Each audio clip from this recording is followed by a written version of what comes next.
Hello. There I was browsing Google Maps the other day, and I spotted something intriguing.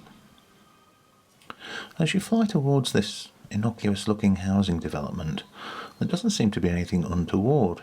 It all looks fairly normal, usual machinery and building paraphernalia scattered about. Nevertheless, there is something strange, as we're heading towards at the moment. So what was it that piqued my interest?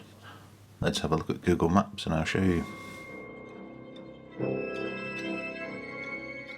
I think you'd have to agree, something entitled the Colville Death Star would certainly warrant further exploration.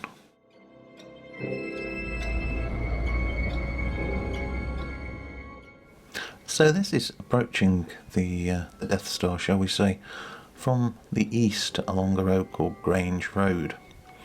It all looks fairly innocent. I mean, there's nothing here to give any suggestion that anything out of the ordinary might be there. And we're approaching the roundabout in question now. As you can see, there's not really anything fantastic to distinguish it, just what appear to be a few parallel walls and a path that neither goes anywhere nor leads from anywhere.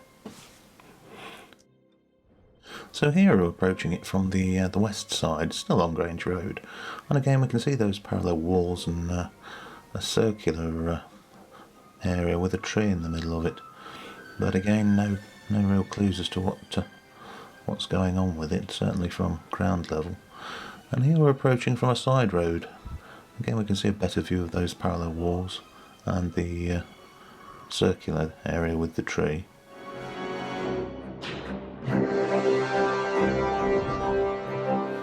Okay, let's get an aerial perspective. See if we can shed any light on what's going on with this roundabout.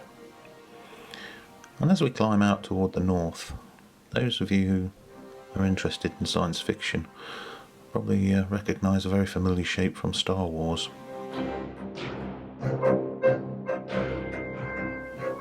From the south it's relatively clear, but here as we approach from the north it's a little harder to understand what you're looking at unless you are very familiar with the Death Star.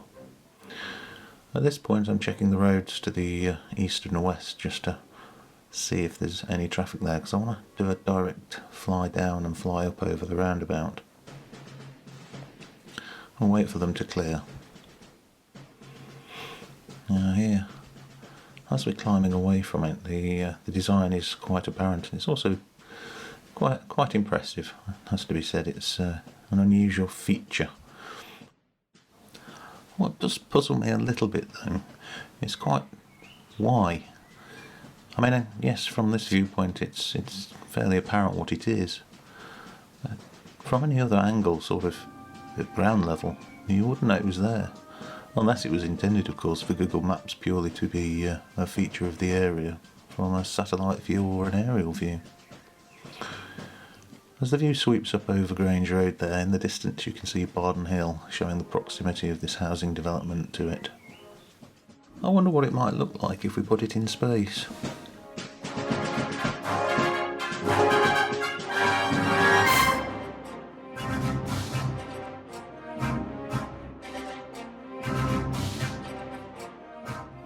Or at least a very rough approximation of space.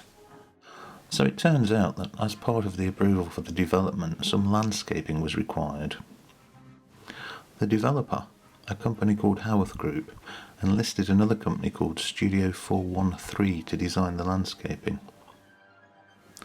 It is, at least in part, a reference to a long-gone toy company who were based in nearby Colville called Palitoy. Here's an image of the old factory. Back in the 70s and 80s, Palitoy were famous for their Action Man figurines and Tiny Tears dolls, but they were also well known for making Star Wars toys and figurines.